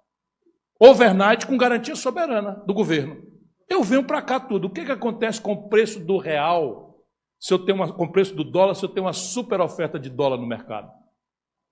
Escuta, é simples. Se tiver uma super oferta de dólar, o preço do dólar cai. A apreciação do real brasileiro, 4,80, que eles estão comemorando, não é consequência de uma melhora extraordinária no balanço de pagamentos do país. Não é, não. Não é, não. É consequência de um volume monstruoso do que eles chamam de trade... Como é? Como é o nome, Maurinho? Carry trade. Eles chamam carry trade. O que é carry trade? Eu pego o dinheiro emprestado a 0 ou a negativo no Japão e boto em real a 10, a 13. Então eu inundo o mercado de câmbio de dólar, a moeda dólar perde o valor. O que acontece com o exportador? O exportador começa a não ter capacidade de competir mais. E eu vou destruindo a nossa indústria. O que acontece com o consumidor? Tem a sensação falsa de que melhorou de renda. E vai ao consumo do produto industrial que eu não produzo. Aí eu abro um buraco na conta do Brasil com estrangeiro e manufaturados, que quando o país cresce 2, vira 130 bilhões de dólares de buraco. Quando o agronegócio e a mineração com os preços estão bem, essa conta é mascarada e eu vou para o ano que vem. Quando as commodities caem de preço, eu tenho uma crise no balanço de pagamento, eu quebro e o meu governo vai para o brejo. Aconteceu com o Fernando Henrique em 99, aconteceu com o Dilma. A mesma gente, o mesmo modelo econômico e tal. Agora nós estamos o quê? Commodities em alta, tendente para baixa. O minério de ferro estava a 130 dólares, já está a 100. Petróleo bateu em 180, já está em 100 e tal. E a comida ainda está bombando. Então você tem as commodities em descenso, ou seja, um ciclo de coisa. O juro brasileiro em alta, provocando uma valorização aqui. o consumo tende a aumentar na margem, por quê? Porque você tem outras travas. Qual é a outra trava? O Brasil tem hoje 70 milhões de pessoas com mais de 18 anos inadimplentes. Vocês estão entendendo? Se nós calcularmos uma população de 200 milhões de habitantes, tirarmos as populações acima de 18 anos, eu estou falando de 80% do povo está humilhado no Serviço de Proteção ao Crédito, SPC Serasa. Então eu tenho uma trava para a expansão do consumo, que agora deriva do hiperendividamento. Por que o hiperendividamento? Porque o brasileiro é caloteiro? Não. Eu pago por um cartão de crédito Visa, American Express ou Mastercard 17% de juros ao ano na sua praça matriz nos Estados Unidos. Aqui os canalhas têm coragem de me cobrar 630% ao ano. Porque o meu governo está a serviço do oligopólio financeiro que manda no Brasil. Vocês pensam que é teoria o que eu estou falando? Estou falando concretamente. 630% é o que os canalhas do Visa, American Express cobram do usuário do cartão de crédito na rotativo no Brasil. Lá nos Estados Unidos, na matriz dele, cobram 17%.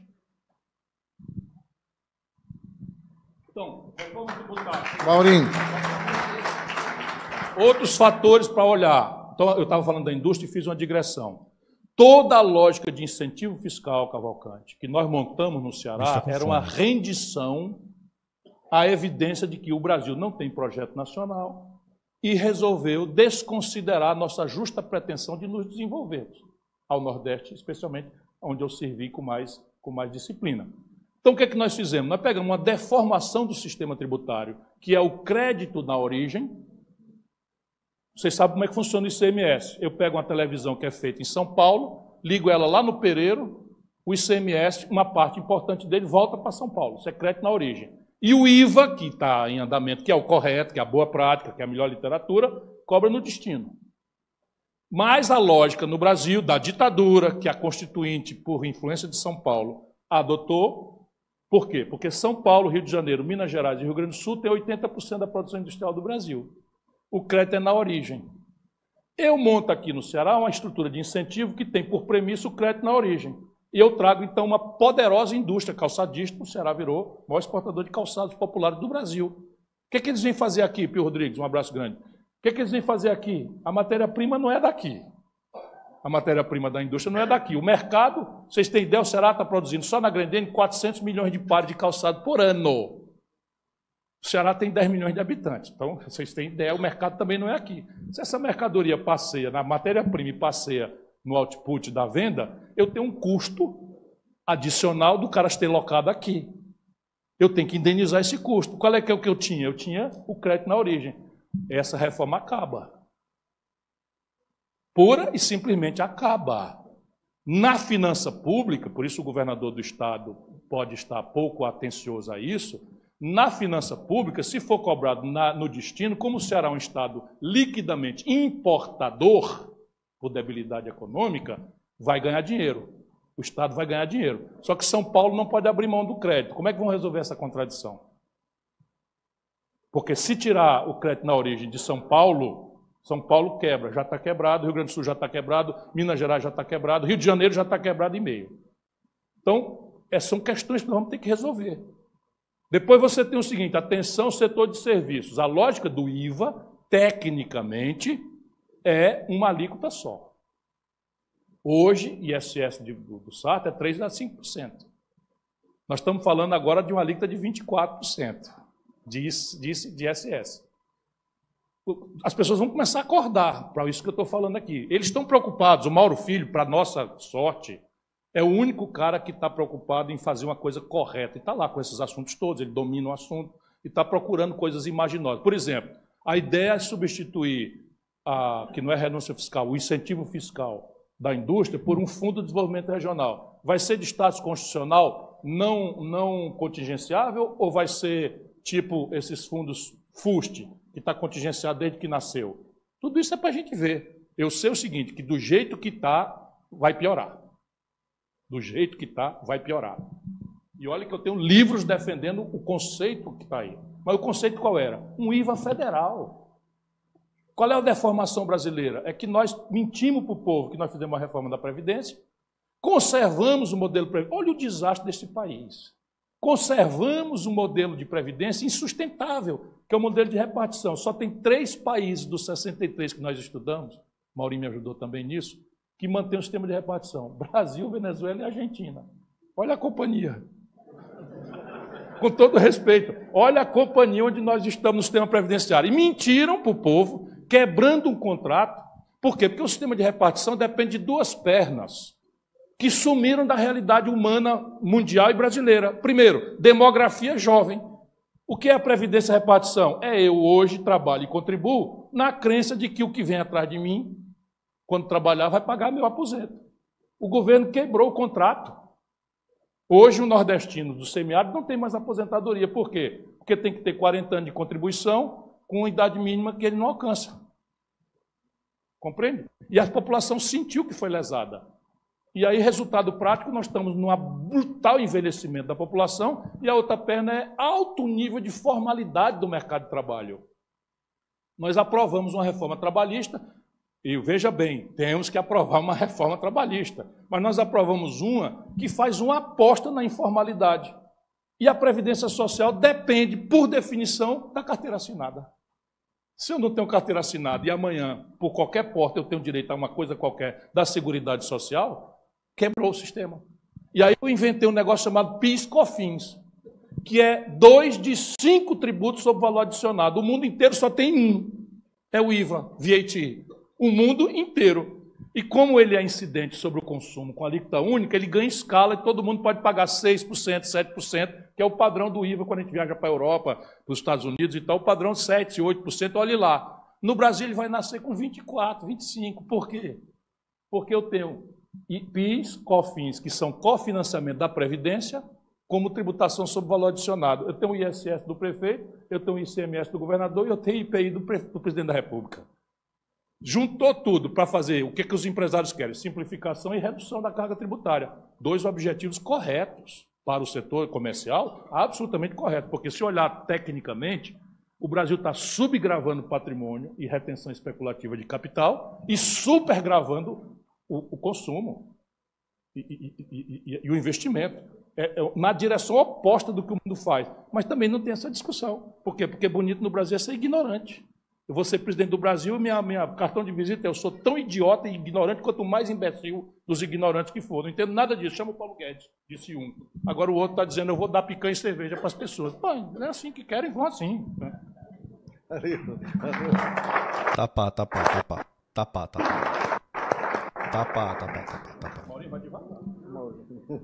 Bom, boa noite a todos vocês. Que privilégio para todos nós, né, ouvir essa exposição clara, objetiva, do que o Brasil tem que ultrapassar para poder crescer, gerar emprego, melhorar a distribuição de renda. Sempre ouvir o Ciro é uma coisa muito extraordinária. Portanto, meu caro doutor Assis, meu caro doutor Honório, meu caro doutor Freitas, muito obrigado pela oportunidade. Prefeito Sarto, companheiro, que sei exatamente da sua dedicação a essa gestão, que sucede prefeito Roberto Cláudio, com extraordinária aquiescência da população de Fortaleza. Doutor Ricardo, você que nos acolheu lá na reforma tributária, eu vou falar somente 3 pontos rápidos. Primeiro, para consolidar o conceito da modelagem, que o Ciro fala. O Brasil cresceu até 80, 6,4% em média, seu produto interno bruto. Caiu para 2,3% de 80 a 2010 e cresceu 0 de 2010 a 2020. Então, não precisa ser brilhante em economia para compreender que tem algo errado no modelo econômico que aí, meu caro vice-prefeito, meu caro Elcio, que bom vê-lo aqui. Então, tem algo, não precisa ter muito conhecimento para ver que o Brasil está afundando dentro desse processo. Ele falou também que uma dessas metas é o resultado primário. O Brasil, desde quando se instituiu o regime de meta de inflação, nunca teve um resultado primário capaz de pagar juros. Então tem um erro absurdo que está começando. Eu procurei já por 3 vezes, conversei, troquei ideias com o Ciro, fui lá conversar com o ministro Haddad, já estive lá algumas vezes com o secretário do Tesouro, porque o modelo vai jogar de novo o governo numa baixa taxa de crescimento econômico, dificuldade de gerar emprego em todo o país, que todo mundo precisa. E no regime de meta de inflação, para acabar essa parte mais em tese teórica, mas é o modelo, resultado, metas de inflação dos 24 anos que esse modelo impera no Brasil, só 2 anos, por razões circunstanciais, o Banco Central conseguiu colocar na meta. Então o Banco Central nunca, mesmo dentro do sistema, só elevou juros, endividou todo mundo. Aliás, meu caro presidente Ciro, no programa do endividamento das famílias, no seu programa, e você fazia a recomposição de 80% a 90%, abria um crédito no sistema bancário, lá era o sistema bancário que resolvia o problema do endividamento das famílias. E agora eles vão colocar 12 bilhões do Tesouro para garantir. Para garantir. De novo, aí tem. Nós tínhamos estudado isso com profundidade, levaram ao deboche, e a gente ia fazer o que nós fazemos aqui com o PROCON. Puxar um leilão reverso, e quem desse desconto maior na dívida, a gente ia financiar com um aval privado, aval solidário, tudo estudadinho e tal. Não entrava um centavo de dinheiro público que a gente faz aqui. Pois bem, sabe o que essa gente inventou? Eles vão simplesmente dar um aval do Tesouro Nacional para uma dívida que é impagável. Ou seja, vão dar liquidez à dívida que está perdida. Então o desconto vai ser quanto? Só se eu for idiota de dar desconto num título que vai ser avalizado pelo Tesouro. É tudo para banco, o tempo todo. E aí fazendo papo furado. Valeu, boa lembrança. Eu fiz questão de fazer a diferença para compreender o que foi proposto em 2018 e o que está sendo feito agora com o programa de desenrola, apesar dos alertas que seu modesto liderado fez questão de chegar até lá. Então são 3, essas coisas se não mudarem, realmente fica difícil para o Brasil crescer. Mas a minha parte aqui, que foi ponderada pelo doutor Assis, foi pontuar essa questão da reforma tributária, porque onde eu vou, todo mundo diz, e sai dessa vez, quais são as 4 razões por que a reforma poderá sair. Primeira razão, todas as vezes o governo federal tem um conflito com o Congresso. Cada um tem uma proposta de reforma. Inclusive, em 2019, o Congresso trabalhando uma reforma, o Paulo Guedes veio e disse, eu não quero essa, eu quero a minha, CBS, não saiu nada. Então, desta vez, a única proposta que existe em análise é do Congresso Nacional, são 2 emendas constitucionais, a PEC 45 e a PEC 110. Obviamente que nós estamos conversando com o governo, mas a título de conversa, mas há toda uma discussão interna, porque algumas diferenças existem na visão do governo e na visão que está lá. Esse é o primeiro ponto. Não há conflito entre o governo federal, entre o Poder Executivo e o Congresso Nacional. Segundo, há uma total preocupação legítima, a academia falando muito em alíquota única, em IVA único, mas é impossível, pela diferenciação de alíquota que existe entre bens e serviços aqui no Brasil. Não tem condição. O serviço hoje, você vai pagar o quê? 5 de ISS, mais 3,65 de PiscoFins, mais alguma coisa. Vamos dizer que, estourando, chega em 12% do setor de serviço. Então, se eu vou fazer uma alíquota de referência única de 24%, 25%, e, ao mesmo tempo, vou pegar o setor de serviços, tirar de 12% para 24%, vai explodir a inflação, os consumidores vão pagar extremamente mais caro. Então, com muita cautela, procurei chegar também dentro da equipe, nós somos 12 deputados, e o próprio ministro, o secretário extraordinário da reforma tributária, Bernardo Api, que veio aqui à indústria falar sobre isso, convencendo de que a gente tem que ter, no mínimo, a alíquota de referência e mais 3 alíquotas que possam incorporar setores como o setor educacional, saúde, transporte coletivo, construção civil, hotelaria, enfim, alguns setores que precisam ser preservados, porque senão a premissa maior de não aumentar imposto no Brasil não ia acontecer e cairia por terra. Então, essa resistência de fazer mais de uma alíquota, 2 ou 3, eu acho que isso também, para todos vocês que estão aqui nos dando a oportunidade, muito mais ao Ciro do que a mim, claro, mas eu acho que isso vai dar uma acalmada nos setores para poder tornar também um pouco mais viável a possibilidade dessa aprovação. Terceiro, conflito federativo, que já foi aqui tratado pelo presidente Ciro. Hoje, quando o Ceará compra uma mercadoria de São Paulo, por uma alíquota modal de 18, 7 fica em São Paulo, 11, e a gente cobra aqui o DIFAL, diferencial de alíquota. Isso eu aprendi com o Honório, viu, gente? Assim, enfim, então, pago o DIFAL de 11. E eu receber, naturalmente. Mas, enfim, então, o princípio do destino puro, o que é? Esses 7 que estão na origem, os estados produtores, São Paulo, Rio Grande do Sul, Minas Gerais, eles vão perder esses 7%, que é o problema que o presidente Ciro estava colocando. Qual é a solução que nós encontramos? Porque senão não passava. São Paulo não deixaria, a influência do Ministério da Fazenda é muito grande, não deixaria ela acontecer. Qual foi a ideia? Também uma modesta sugestão que foi colocada lá, que é o seguinte. Denúncia, hein? Influência de São Paulo muito forte no Ministério da Fazenda. Temporariamente, e aí estamos discutindo se 6 anos, 9 anos, 10 anos ou 15, esse acréscimo de receita dos estados consumidores, como é o caso do estado do Ceará, o princípio do destino puro, ele é tributariamente interessante, né, para os estados consumidores. Então, o que é que nós vamos fazer para acalmar São Paulo, Rio Grande do Sul e Minas?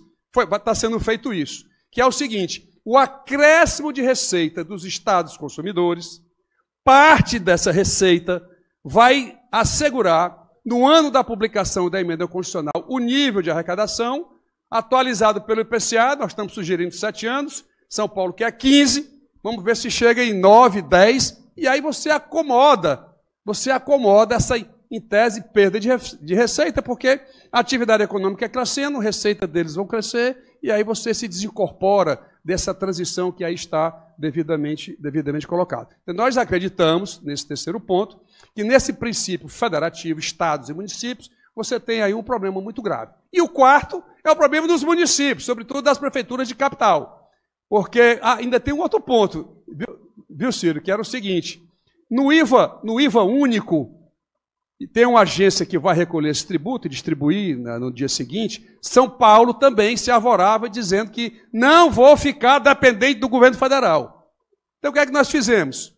Criamos um IVA dual, PIS, COFINS, IPI, governo federal, ICMS e ISS estadual, com a mesma legislação, para eles aceitarem. Então, nem eles, nem nós, ok, fazemos os 2 IVAs, mas o mais importante para o empresário é ter a simplificação, ter a mesma legislação, e entre estados de todo o país, a legislação é única. Esse foi um outro ponto também que acabou convencendo. Mas as prefeituras de capitais, sobretudo, onde há um temor, a junção do ICMS com o ISS possa retirar esse potencial de crescimento que o ISS vem tendo ao longo dos anos, a calibragem que está lá dada para poder os municípios participarem, a gente vai deixar só no final, na negociação, para poder contemplá-las, mas vai ser contemplado também. E, por fim, o agro. Como o Ciro já falou, o agro tem 2 pedidos, e um que eu encerro aqui. Os 2 pedidos do agro qual era? Primeiro, não taxar a exportação. Aliás, na reforma tributária, nem exportação e nem investimento. Nenhum investimento vai ser taxado na reforma. Agora, deixa eu vender aqui o nosso peixe. No estado do Ceará, quando a gente compra um bem de capital de São Paulo retém 7, mas aqui no Ceará a indústria não paga imposto sobre bem de capital, desde o seu tempo. Portanto, investimento já não é onerado aqui no estado do Ceará, pois esse princípio do estado do Ceará vai estar presente também na reforma tributária, que investimento não é para ter incidência de imposto sobre ele. Então, na exportação, está garantido, eles dizem, não, mas recentemente o governo federal taxou a exportação de óleo bruto, mas isso realmente é uma coisa conjuntural, nós não vamos deixar resolver o problema do imposto sobre exportação. O segundo é o crédito presumido, como o Ciro falou. O agro ele tem de 25% a 50%. O que é o crédito presumido? Quando você não consegue identificar o quanto está comprando, e o agro diz que ele compra de 120 mil produtores rurais que não emitem nota fiscal, então não tem condição deles medirem isso, e aí foi criada essa figura do crédito presumido, que realmente vai acabar. A reforma tributária acaba, salvo para o Norte, Nordeste e Centro-Oeste aqui, que vai ser criado o FDR. O doutor Ricardo já discutiu muito isso também, essa questão. Há uma briga entre a gente e o governo. A ideia é que seja 80 bilhões, o governo quer colocar 50 bilhões nesse fundo, mas isso é uma discussão também paralela. Então, nós estamos definindo como é que vai ser essa apuração, porque não vai ficar todo mundo acabando o seu incentivo e o agro mantendo esse crédito presumido. Ninguém quer tirar a competitividade, obviamente, do setor, mas é importante, nós estamos encontrando essa solução. Então, diante disso, vamos ver. E timing. Timing é o seguinte, a gente quer votar isso até a primeira semana de julho, e o presidente da casa disse a mim, ao Reginaldo Lopes, que é o coordenador do nosso grupo, e o Aguinaldo, que é o relator da matéria, disse assim, olha, e até nós estranhamos, se vocês não votarem a matéria até o dia 10 de julho, não pense que vão entrar lá dentro, não. A Câmara não entrará de recesso. Eu acho que esse é o resumo da reforma tributária. Tá bom? A ponderação, pergunta agora do prefeito de Fortaleza, José Sarto. Bom, eu quero, boa noite a todos e a todas, eu quero lhe falar do que vivi, do que aconteceu comigo. Meteu o Belchior? Aqui, e isso eu faço referência, viu, Mauro e Ciro, ao município, que no conceito federativo, nós temos aí 2 entes que são etéreos, Eu achava que o site são era japonês. virtuais, que é a União e Estado. Porque, na verdade, a vida acontece aqui, em Fortaleza, Senador Pompeu, Sobral, e por aí vai. O resto é um aglomerado de cidades que forma o conceito jurídico de Estado. Então, quero lhes contar do que eu vivi. Eu, Fortaleza, e aí eu faço aqui, estava provocando no bom sentido o Ciro, com relação ao papel do município, viu, Mauro, nessa reforma tributária, porque a coisa, para qualquer gestor, a coisa mais dificultosa é você andar com o pires na mão e ser olhado, porque não é do partido, você ser olhado com um olhar enviesado. Até porque não é favor. Quem tem estatura institucional deve entender que partidos se alternam no exercício do poder e que deve ser tratado o prefeito A, B ou C como representante eleito daquela população. Então, o município tem que ser muito bem compreendido. E aí, Fortaleza tem sido um caso à parte do Nordeste, porque é o primeiro PIB do Nordeste. Fortaleza lidera hoje a geração de empregos aqui, taxa de inflação, isso devido, evidentemente, à capacidade inesgotável de trabalho do povo, à inovação sempre brilhante dos nossos empreendedores, empresários que aqui moram, mas também uma ambiência muito positiva e indutora do poder público municipal da cidade de Fortaleza, que induz em flexibilizar as condições fiscais, em ter uma ambiência de celeridade, desburocratização na realização, na captação de empresas para cá, em programas de microcrédito, olhei ali para o Rodrigo, me lembrei das nossas guerreiras, Costurando o Futuro, Capacita Mais, Fortaleza, Juventude Digital. Aí eu pergunto aqui para vocês, eu falo como prefeito, com muita honra dessa cidade, tendo tido o privilégio de gerenciar essa cidade, liderar a economia do Nordeste por 3 anos consecutivos. O que a gente pode fazer mais em que pese toda essa briga aí de reforma tributária? O que é importante é que o município não seja esquecido, mas o que vocês podem nos ajudar também em outras ideias, para além do que o malabarismo intelectual da nossa turma, aqui criando momentos, criando com a generosidade e capacidade de trabalho do nosso povo, cada vez mais oportunidades para a juventude, para as mulheres, chefes de família, trabalharem para levar o sustento de seu pão lá, né, para adicionar a renda familiar. Para nós o que importa, né, Roberto, você que foi prefeito, quem está na frente aqui é segurar a cidade, porque na verdade conceito de Estado, conceito de União são mais conceitos jurídicos, porque a vida mesmo acontece aqui na cidade, aqui Sobral, aqui Fortaleza, Senador e por aí vai. Mas a pergunta, prefeito. Pergunta, Ponderação Freitas Cordeiro, presidente da FCDL Ceará. Meus amigos, uma boa noite a todas e a todos. E a todas. Eu já vi aqui, Ciro, que sobraram para mim só 30 minutos. Eu vou reduzir para 25, em respeito ao público, certo? Mas, meus amigos, como todos no Brasil, nós temos um pouco de médico, respeito ao Roberto Cláudio, nós temos um pouco de técnico de futebol, e por que não podemos ter um pouco de economista? Que eu não sou. Eu levo daqui, me desculpa o meu querido amigo Maurinho, nós já tivemos acaloradas discussões, olha como eu sou atrevido. E eu levo daqui a convicção, Maurinho, de que a reforma tributária não vem. Não vai acontecer. Vocês podem votar agora acomodação tributária. Mudem o termo. Palavras duras. Mudem a terminologia, Palavras Ciro. duras. Estão fazendo mais uma vez um papelacho. Uma acomodação. Estão traindo a expectativa de todos nós empresários. Na cara não, tiozinho. Que há mais de 20 anos esperamos por uma reforma que traga condições para que a gente possa desenvolver as nossas atividades sem essa carga escorchante de impostos. O nome é tão ruim que é imposto. Ele entra pela garganta. E o que nós estamos assistindo aqui, e você disse alto bom som, é que ele venha com mais imposto. Todo mundo aqui está com esse sentimento que eu estou expressando aqui. Nós que pagamos. E eu disse, quem me conhece sabe disso, que nós não teríamos no Brasil reforma tributária. Aprendi isso num congresso há uns 5, 6 anos atrás, em São Paulo. Um congresso internacional, e uma das sumidades disse isso.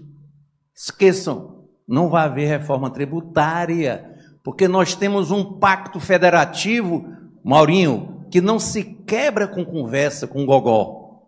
Não se quebra não, e o seu gogó é bom, mas não se quebra.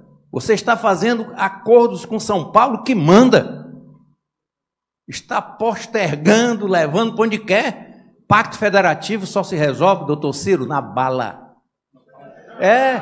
Mas em toda a história da humanidade, tudo que foi conseguido foi em luta. Foi em luta. Camarada? Você não quebra o que está constituído aí só com gogó, só com conversa, não. Puxou a revolução. Não se quebra. Ele puxou a revolução. Vamos ser, mais uma vez, ludibriados. Mas eu vou concluir. Não vou mais falar os 30 minutos, não recebi palma, já está bom. Eu vou concluir ainda, para que vocês fiquem pasmados. E o meu Maurinho me desculpa, meu amigo, mas existe nos bastidores um sussurro que eu não quero acreditar que venha a ocorrer. Estão pensando em ressuscitar a famigerada CPMF, que tiraram só o P, que quando ela veio era com a provisória, que de provisória não teve nada. Ela nos massacrou durante quantos anos, Maurinho? Foram quantos anos? Vem, Manuel. Sofremos para afastar. Nós sofremos. Foi uma luta grande para fugirmos daquela. Aquilo não é imposto, aquilo é confisco. Doutor Ciro é professor e sabe disso. A base de imposto tem que ter uma base. E aquilo é confisco, só se admite em tempo de guerra. Então, estão ainda, e fiquemos nós atentos. Lutamos muito para afastar essa famigerada criação dessa inteligência que criou. Não vamos poder deixar que ela retorne, porque os impostos, vejam aí, de 18 para 24. Vem bacana, vem muito bom. Para quem não paga, uma beleza. Para quem arrecada, ótimo. Doutor Sartre vai começar a ficar satisfeito. Recebe 3, passa para 24, é uma beleza. Então, pessoal, este é o meu sentimento. Saia daqui com a convicção ainda plena de que reforma nós não teremos. Maurinho, me desculpa. Nós vamos ter acomodação tributária, que é bem diferente. Estão acomodando as coisas. Muito obrigado pela escuta. Caralho, o tiozão chamou a revolo. Obrigado, presidente da FIEC, Ricardo Cavalcante. Um brevíssimo comentário. O tiozão já fez mais que os AP, né? Os comunas de AP. Eu compreendo o argumento, o esforço retórico e a valentia. Eu, inclusive, admiro porque eu cultivo essas mesmas... mas eu acho que a autoridade substitui bala nesse assunto. O que está faltando é autoridade. Boa noite a todos e a todas. Meu querido primo Assis Cavalcante, parabéns aí por nos proporcionar essa belíssima palestra hoje do ministro Ciro Gomes. Ministro, eu vou ser bem objetivo, até porque a meia hora que o nosso amigo Freitas não ia fazer, eu também não vou tomar o tempo. Mas duas coisas que eu acho importante citar. Primeiro, a sua colocação sobre a indústria, que é uma grande verdade. A indústria representa hoje 19%, mas ela paga 33,5% dos impostos federais do país. E a gente vem pagando isso há 25 anos. E outros setores não vêm pagando. Veja o tamanho do crescimento que eles têm. A conta é matemática, não precisa fazer muita diferença. Mas eu deixaria uma colocação aqui, ministro, para o senhor, sobre a reindustrialização. Principalmente a gente cuidar do que nós temos, né? Porque a indústria, ela existe. O que a gente precisa é cuidar dela. A gente precisa de dinheiro, a gente precisa de investimento. E os juros que estão hoje, eles são simplesmente uma aberração. A palavra é essa, é uma aberração. Cada vez que a gente olha e vê o que está acontecendo no dia a dia das empresas, nós temos hoje na federação mais de 430 mil colaboradores que trabalham dentro das indústrias, mais de 14.500 empresas, e a gente vê setores que estão bem, mas vê setores que estão em grande dificuldade em função da queda do poder aquisitivo das pessoas. Essa é a grande realidade que a gente tem, essa é uma realidade que a indústria produz, o comércio vende, o serviço aplica, o agronegócio produz também para a gente transformar, e a gente precisa ter essa cadeia toda em conjunto. O grande problema nosso é que quando a gente discute em reforma tributária, a indústria está lá em cima, está pagando muito. E nós temos os melhores salários, né, sem desmerecer os demais, mas em função do próprio trabalho.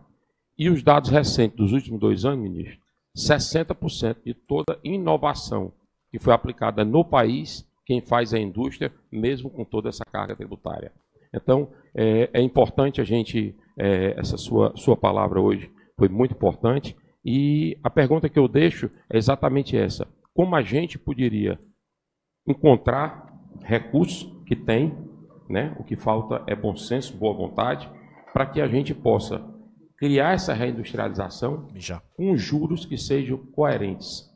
Não dá para a gente trabalhar com juros que hoje, você imagine um empresário hoje que está pegando um juro a 13,75 ou a 14, a 15. Esse juro ano que vem, se Deus quiser, caia, como é que ele vai ficar com isso? Ele vai estar agarrado com isso os próximos bom tempo. Então, isso é preocupante e a gente precisa entender. E a minha pergunta, para deixar bem claro, é como a gente poderia encontrar, tem BNDES, tem BNB, tem várias fontes de renda, de bancos que a gente poderia encontrar, mas esse dinheiro não chega barato, nem para a indústria, nem para o comércio, nem para o serviço, mas na agricultura, às vezes, chega bem mais barato. Então, essa é uma preocupação. Eu advogo nos meus textos, no meu livro, na minha luta política e tal, que o Brasil precisa ter um projeto. O projeto supõe um plano. É uma coisa simples de entender também. É onde é que nós estamos, qual é o diagnóstico, onde é que nós queremos ir, quanto custa, qual é a divisão de tarefas, qual é o prazo, qual é o sistema de avaliação, controle, prêmios e punições. Isso é uma coisa trivial. Nós não sabemos para onde é que o Brasil está indo para nenhum setor. No setor industrial, eu dou pistas objetivas, porque é a tal lei do menor esforço. Então, vamos lá. O que é que nós precisamos fazer com uma batalha moderna? Ela se dá com a Força Aérea, que tem o objetivo de prevenção na destruição das defesas, e se dá com a engenharia e a infantaria, que é a etapa final de ocupação. Então, vamos pegar essa metáfora aqui, já que nós estamos em tempos de bala, não é? Veja, a primeira grande variável que nós precisamos administrar é a taxa de câmbio. Não é popular o assunto, mas a taxa de câmbio é que vai dizer da sua competitividade sistêmica no ataque e na defesa. Então, veja lá, o chinês manipula a taxa de câmbio do yuan há 30 anos, desvalorizando o yuan permanentemente, na margem, porque isso é renda para a população. Então, eles incrementam a renda por outros caminhos, o salário hora chinês já passou do Brasil, então é mentira que a China está crescendo porque o salário é barato, porque não sei o quê, não é, o salário hora chinês já é maior que o Brasil, Mas no comércio exterior eles trabalham a taxa de câmbio sistematicamente. O Brasil faz rigorosamente o oposto, como o Lula está fazendo de novo. Então eu crio uma ilusão consumista, todo mundo vai ao consumo. Eu vou te dar um número, eu fiz o estudo. Quando o Lula tomou posse, esses valores são de dezembro do ano passado, tá? Mas não alterou muita coisa, não. Quando o Lula tomou posse, a taxa de câmbio real, a valor constante, no primeiro mandato, eu estava lá, era R$ 9,20. Nós estamos falando em 4,80 hoje, tá?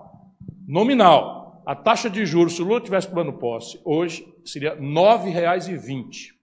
8 anos depois, via manipulação da taxa de juros. O Lula fala mal de juro, mas o juro do primeiro governo do Lula, do primeiro período do PT, era mais alto do que hoje. Porque eles aprenderam isso, aprenderam com Fernando Henrique, nas conversas particulares deles em São Paulo. Eu cito a taxa de juros, entupo o Brasil de dólar, overnight, e eu aprecio a taxa de câmbio. Quando a Dilma tomou posse, 8 anos depois, a taxa de câmbio a valor constante, que começou em 9,20, estava R$ 1,75. Meu irmão, não fica industrial. Não fica porque fica mais barato você sair de São Paulo para Miami do que vir para Fortaleza, do turismo. Porque os materiais, tudo e tal. Então, a primeira variável é a taxa de câmbio. Isso é uma variável de superar o desequilíbrio nas contas brasileiras com o estrangeiro. Isso exige projeto, tem que fazer um diagnóstico. Onde é que o Brasil está perdendo dinheiro para o estrangeiro? Aí salta aos olhos. Isso é que me choca mais. E o povo não quer ouvir. Mas salta aos olhos, assim, pula, sem precisar nada. Petróleo, gás e bioenergia. Este país está importando 100% da querosene de aviação que usa para os aviões para levar a gente de Fortaleza para Sobral. Com petróleo, gás e bioenergia, o Brasil está virando um país exportador de petróleo bruto e um brutal importador de óleo diesel, gasolina, querosene de aviação. Essa conta aí dá algo ao redor de 30 bilhões de dólares por ano. Então aqui é um objetivo. O que eu vou fazer com isso? Matar 2 coelhos. Eu tenho uma indústria potencial nessa área e eu vou diminuir o meu desequilíbrio na conta com o estrangeiro para que a minha taxa de câmbio seja realista, não dependente de fluxos internacionais artificiais. Segundo, mas pula assim, ó. Pou! Complexo Industrial da Saúde. Vocês sabem que o Brasil, a União Federal, esse ano está importando do estrangeiro, só o governo federal, 18 bilhões de dólares de apetrechos para a saúde. Prótese, cama de hospital, bengala, sabe, dipirona, Tilenol, coisas rudimentares sob o ponto de vista tecnológico. 86% da química fina dos remédios que nós tomamos vindo do estrangeiro, metade não, 2/3 disso patente vencida, que você pega a Universidade Federal do Cariri, faz um copiar-colar, com a compra governamental você verticaliza, tira mais 24 bilhões do buraco na conta, lá vai a minha taxa de câmbio para um lugar correto e eu abro outra indústria monstruosa, associando inovação com garotada, com universidade, etc. Depois pula, pô, assim, mas pula, chega, faz escândalo. A agricultura mais competitiva do planeta importa 54% dos seus insumos do estrangeiro. Nestes governos que nos governaram esses anos todos aqui, o Brasil passou a importar 100% dos fertilizantes que usa para a agricultura. 100% dos fertilizantes. Nós temos aqui fosfato e tatai, que o subproduto é urânio. Está lá parado. Lá parado. O Brasil importando. Dos defensivos, todos os implementos agrícolas, tudo. Eu hoje fui ver lá a exposição, estava lá um drone, que é um negócio tecnologicamente simples, um drone para fazer pulverização, que aqui no Ceará os malucos resolveram proibir de pulverizar com drone, para poder vir um miserável bombeando, como no século XIX, o fertilizante e morrer de terapia ocupacional. Um negócio de maluco, só tem aqui. E nós estamos nos governando. Opa, Ciro, te acaba, porque agora está só um acadêmico. Né? Tudo bem. Então, repare, de novo, lá se vai mais 20 bilhões de dólares, meu irmão, que nós estamos gastando. O máximo de agregação de valor na agricultura brasileira é esmagamento de soja, já é tudo entregue à multinacional. O máximo, tá certo? E o complexo industrial da defesa. Se nós estamos decididos que nós temos que ter uma estrutura de defesa Podemos discutir. A Costa Rica resolveu ser um protetorado americano e extinguiu as Forças Armadas. Aparentemente, não é o meu caso, nós precisamos manter nossa estrutura de defesa rígida, moderna, operacional, tecnologicamente capaz de sustentar a defesa dos interesses nacionais brasileiros. Se queremos fazer isso, nós não podemos estar dependendo de GPS dos americanos. Porra, peraí. É o seguinte, eu pego uma fragata do Rio de Janeiro, tem uma confusão na boca do Amazonas, eu digo, atenção, atenção, fragata, partiu, vamos para o Amazonas, o cabo desrega o GPS, o cabo vai bater em Angola, na costa da África. Tenha santa paciência, isso é ridículo. E os militares brasileiros estão tudo aí dizendo amém. O Brasil é 100% dependente dos insumos tecnológicos da estrutura de defesa. Aí é o seguinte, nós temos a Embraer, eu lutei sozinho para não deixarem fechar a Embraer, que tinha acabado de desenvolver 2 projetos extraordinários, o KC-390 e o Caça Gripen, sozinho. Nessa luta da Petrobras, a Petrobras venderam a nossa Lubinol aqui, ninguém disse nada. Quem tirou a Lubinol do papel fui eu, sabe, com o dinheiro de vocês, porque o Ceará não tem direito a nada. Eu peguei o ICMS da Petrobras, diferi por 20 anos, na condição dela investir e fazer uma planta de lubrificantes e coisa tal, venderam por 1/3 do valor que ela tem. Num terreno da prefeitura, que eu deixei ocupar sem nem sequer fazer desafetação para beneficiar o Ceará, entregaram para um picareta e ninguém diz nada. Sabe, eu estou cansado de responder processo. Para quem industrializar o Brasil, é isso. Agora, sabe o que é isso? Cotovelo, meu irmão. Porque cada substituição de importação dessa tem um lobby em Brasília, comprando um deputado, subornando uma agenda, comprando o presidente da República, para não deixar acontecer. É isso que está acontecendo no Brasil. Agora, querem apalavrar um acordo do Mercosul com a União Europeia? A questão básica é o seguinte, fecha a porta. Porque uma tarifa externa comum do Brasil com a Europa, na área agrícola, o Brasil esmaga a agricultura francesa. E é o que eles querem. Mas a França liquida o resto, a Alemanha, a Itália, liquida o resto da indústria no Brasil. Não é porque o industrial brasileiro não é bom, não, é porque tem 3 assimetrias. E essas são as 3 que o governo tem que fazer, que não adianta ser liberal. Ou o governo faz ou não faz, ninguém sabe fazer no lugar dele. Que é, primeiro, financiamento. Equipotente. O francês se financia a juro negativo, você desconta uma duplicata a 2% ao mês. Isso é o governo, não adianta, sabe? É o Banco Central, você vai deixar o Banco Central desse jeito, tá bom, então defenda um Banco Central autônomo, como a CNI assistiu à destruição da indústria nacional brasileira nos últimos 30 anos, batendo palma.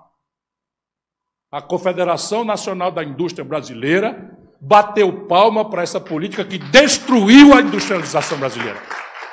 Todos os governantes. A Fiesp finalmente tem um presidente da Federação Industrial, porque era só falido, corrupto, sabe, entreguista, e bateram palma para a destruição da indústria. O epicentro da desindustrialização não é o Ceará, não é São Paulo. E vamos lá. Segunda equipotência, a tecnologia. Não existe maturidade tecnológica sem uma violenta e central presença parceira do Estado.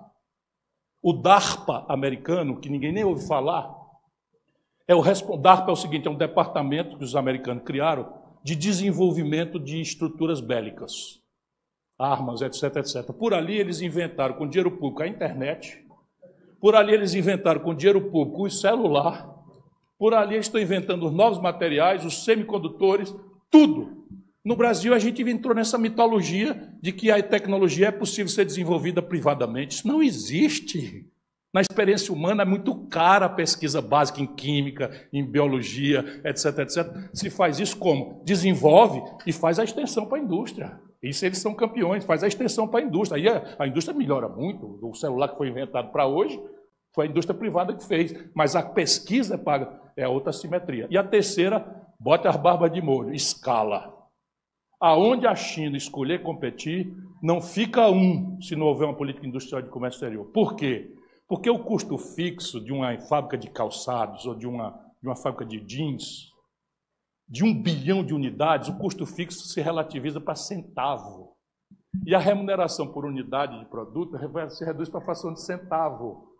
E o arbitramento de câmbio faz com que, invariavelmente, um produto ou serviço prestado em mega escala global é mais barato do que custa produzir em pequena escala. E a característica da escala se dá pelo nível de distribuição de renda de uma nação.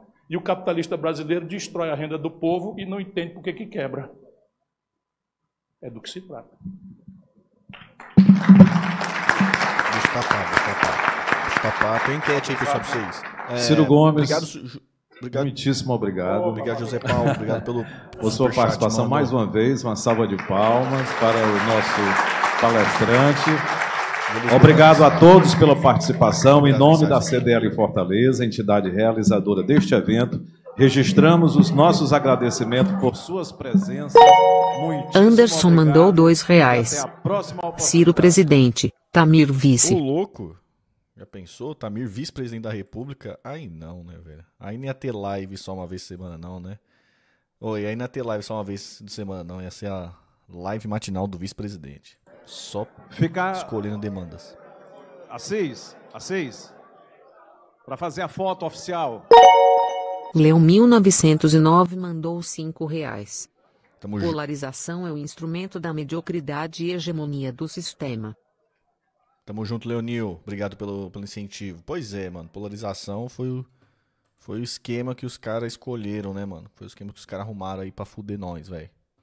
Inventaram essa porra aí, enfiaram goela abaixo do brasileirinho. Dona Maria e o seu José. Pessoal,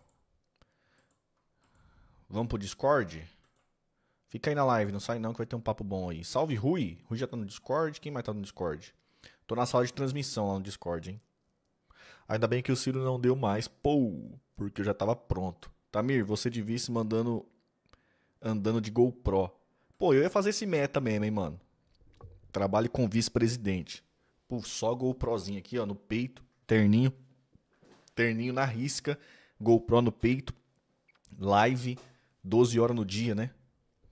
Trabalha e trabalha. Livezinha e tal. Trocando uma ideia com o contribuinte, com o brasileirinho. E resolvendo os problemas do país. Porra, aí você ia ver a revolução, velho. Aí você ia fazer a revolução na mente. Quando eu começar essa discussão no bar, tal, não sei o que, política é tudo bandido. Pera aí, você vai ser bandido então. Deixa eu ver o que o vice-presidente tá fazendo. Já chamava na live. Aí, ó. Tá falando que o cara é bandido, o cara tá trabalhando, porra. Né? Alô, Tamir. Salve, Rui. Beleza, mano? Ué. Tava acompanhando. E aí, Ciro tava bem, viu? Tava bem, né? Tava em forma, tá entrando em forma, né? Tava afiado, cara. É. Não deu nem pra fazer. Mas nem... eu achei uma grande diferença pro debate daqui de Lisboa. É, né? Ele já tava mais. Não, ele ali tava um pouco a medo, né? Mas aqui